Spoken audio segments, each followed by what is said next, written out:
So, absolute morality versus cultural morality.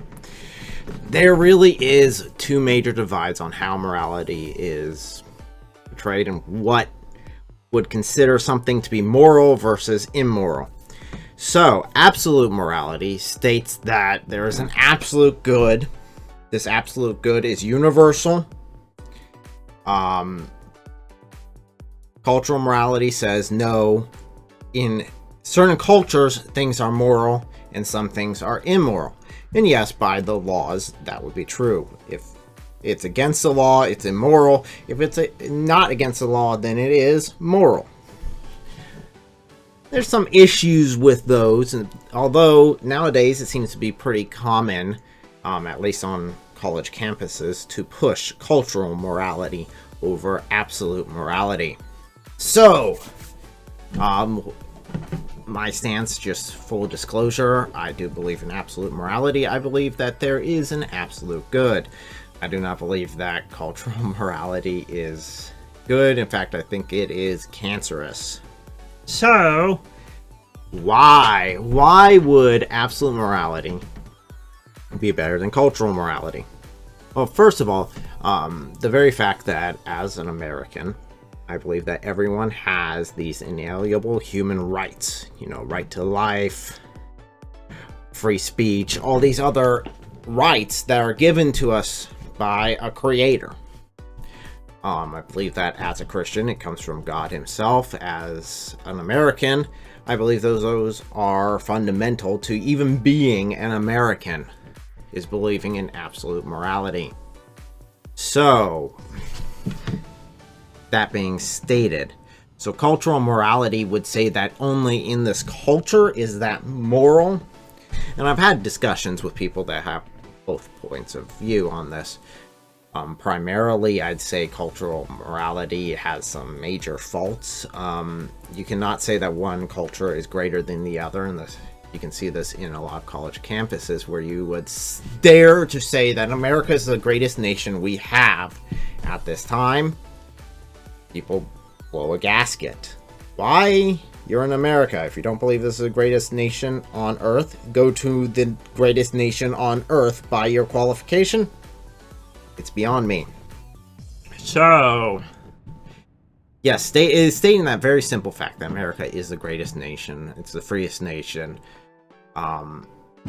If you believe in cultural morality, it doesn't make sense. You can't say that this culture is better than X culture, this one here is better than Middle East. If you believe in absolute morality, you can definitely say, no.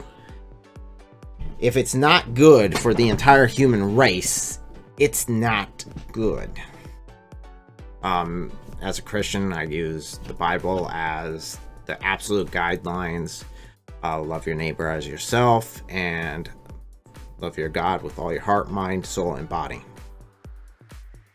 So I follow those are the key points. Those two key points are really the fundamentals of at least my morality as far as I see it. If you say absolute morality, the founding fathers put it into place. They were a majority, overwhelmingly a majority of Christians. That is undeniable. You can look at their writings. 52 people signed the Constitution of America. 2 of those were deists. The others were all Christians. All 50 of those. For some reason, atheists like to look at the 2 deists and say they were all just deists. There weren't any real Christians who signed it. They were just all deists. And it's like, no. 50 of them were. So, that being stated, you can look at our inalienable human rights as really coming out of the Judeo-Christian values, such as being able to pursue happiness. I mean, what other nation gives us the huge amount of freedoms and equality that we find in America? Equality for men and women. You go to the Middle East, you will not find that. And that's where cultural morality really breaks down, is where you start examining. You say, is a man and woman equal? Is it immorally wrong for a man to beat his wife? Yes or no? Everyone with a brain says that's wrong. Everyone with any sense of truth says that's wrong. Someone who believes in cultural morality will say, no. Wait. What culture are you looking at? If it's the Muslim culture, then it's okay to beat the crap out of your 9-year-old wife. Where if you look at absolute morality as being the truth, you look at that and say, that's not right. That guy should be strung up and gutted. So you gotta look at it that way. And if you, I guess the major complaint people who believe in cultural morality will bring up is, how do you know that American cultural morality is right? Well, first of all, we've taken a long time self-examining in order to get to this point. We've looked at slavery was wrong. At one point in America, we didn't think it was wrong. In the Middle East, it still is not wrong. Many Middle Eastern nations, it is not. Islam is still massively in the slave trade. So you're looking at that and saying, wait. We, as a Christian nation, which seems like the only nations to abolish slavery are Christian nations, we as a Christian nation said, no, we're going to treat everyone the same regardless of their skin color. Why? If we look back at the Bible, we see biblical references saying that you guys are all the same. We have all fallen short of the glory of God. We all need His salvation. We have all sinned. No one can boast of their works because it's not earned by works, it's earned by grace. It's what we are given to have salvation. So, cultural morality, people that argue that bring up, say, hey, how do you know? How do you know that we are right and they are wrong? The one way I argue that is I get them to agree with whatever evil person you really want to pick out. I've used Hitler in the past just because Hitler is the most easy. Everyone agrees Hitler was bad. Everyone agrees on this unless you're some wacko. So, killing off Jews in mass numbers, mass murdering of innocent people who have done no wrong is by far wrong. No matter who those people are doing the murdering or being murdered. That is wrong. I don't care what skin color, I don't care what nation you're from. That is wrong. Again, cultural morality people will say that it counts on the laws. If they were in Germany during World War II, it would not be wrong for them to shoot Jews. I'd say murder's wrong. Absolutely, murder's wrong. No matter what the nation you're in says. That's where it comes down to this absolute morality versus cultural morality. The breakdown is, what defines morality? In absolute morality, you have God, you have the Bible, you have these absolute truths you have to believe in order to state the morality you're applying. So you have this morality across the board, boom. Cultural morality people would say, no, you have to look at it in each culture. The problem is, how many people does it require? I mean, if you have 100,000, does that mean if slightly over half of that decides, oh, this is a bad thing, then it is now morally wrong to do that? Is that what you're talking about? Or does it have to be a super majority of it? Does it have to be like 90% say something is wrong? Do 90% of those people have to agree that murder is wrong for murder to be morally wrong? Well, let's scale it back. How about 20 people. Even further, 5. 2. Between 2 people, one person says that it's morally wrong to kill them. The other person says no, and pulls out a gun and shoots them. Is that morally wrong? Well, if by culture you define it as the people that are there, then that isn't wrong by the one who's still living, because now he's a majority of the population. Right? Out of 2 people, 1 lives. He's now 100% of the population, and he says it was not morally wrong. Therefore, murder is not morally wrong in that case, if you believe in cultural morality. So that's where it really comes down to the breakdown between how many people decide it. Absolute morality, it is universal no matter what. You get these universal, inalienable human rights that should not be infringed upon in any way, shape, or form.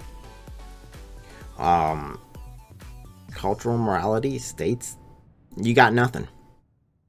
You only have what the government gives you. That's where it really comes down to. It comes down to either the government giving you these rights. You have these rights, and the government can at any time take away. The American perspective on rights, on these inalienable human rights, is God gave it to you. The government's just not going to get in the way. Big difference between the 2.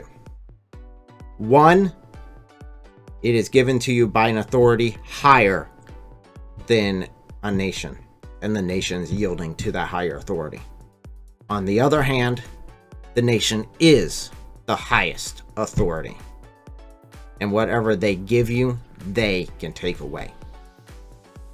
And it'd be morally wrong for you in that case to even reject to them taking away everything that you have.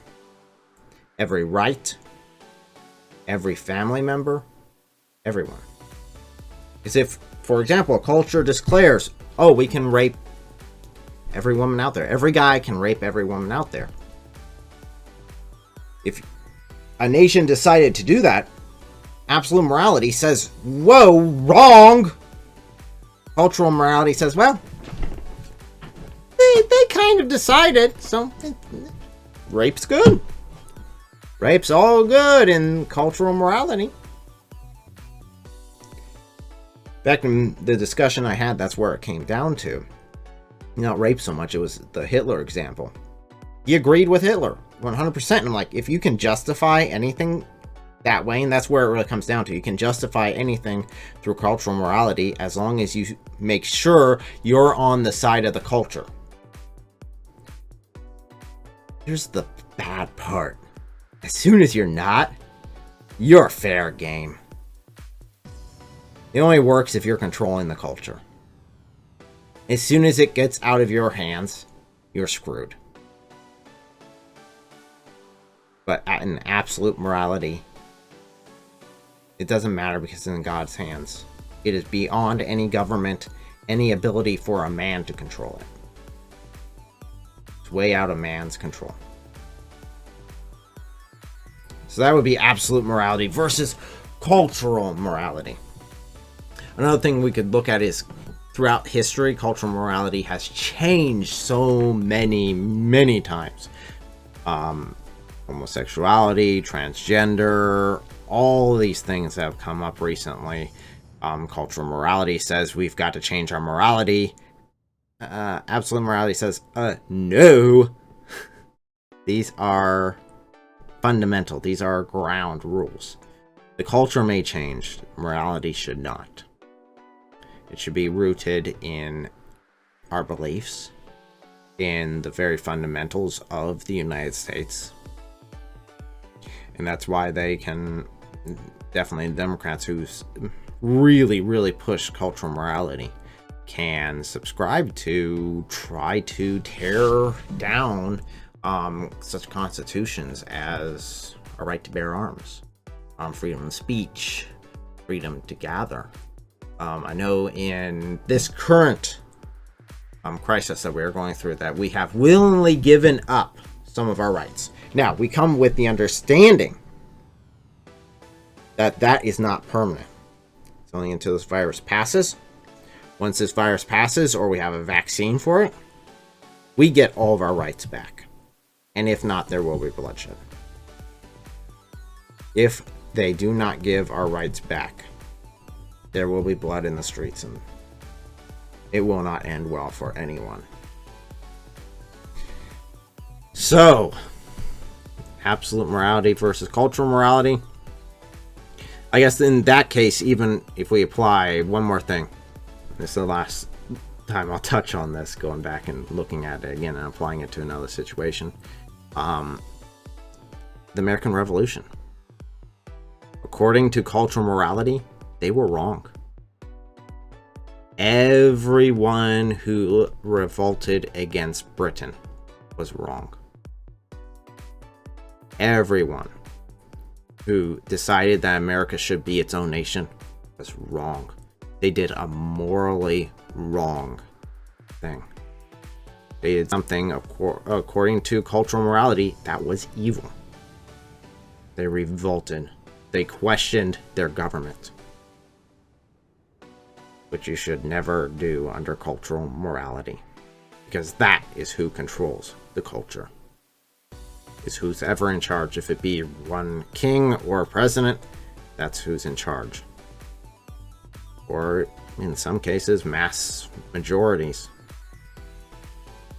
Absolute morality says that the founding fathers did what was right. It was necessary. It was needed. It gave us this great nation, which has gone far beyond what each founding father even could have comprehended, and done such amazing good throughout the centuries that would truly blow their minds. So that is absolute morality versus cultural morality. If you guys have any differing opinions, if you can think of any other examples you guys would like to add, please leave in the comments below, like the video, and don't forget to subscribe. If you want to support this channel, there is Patreon. There's a link in the description below, as well as all the myriad of social media. If you're on Gab, primarily, I'm trying to get Gab off the ground, and it ain't moving. You light a fire under its rear end. Could you help me? You know, put a couple sticks under there, light it up real nice. Poof! Maybe use some gasoline. Okay, I was Boy Scout. I know how to make a fire nice and easy, but I kind of want this one to go fast. So let's throw a little gasoline on there. So thank you guys so much for joining me.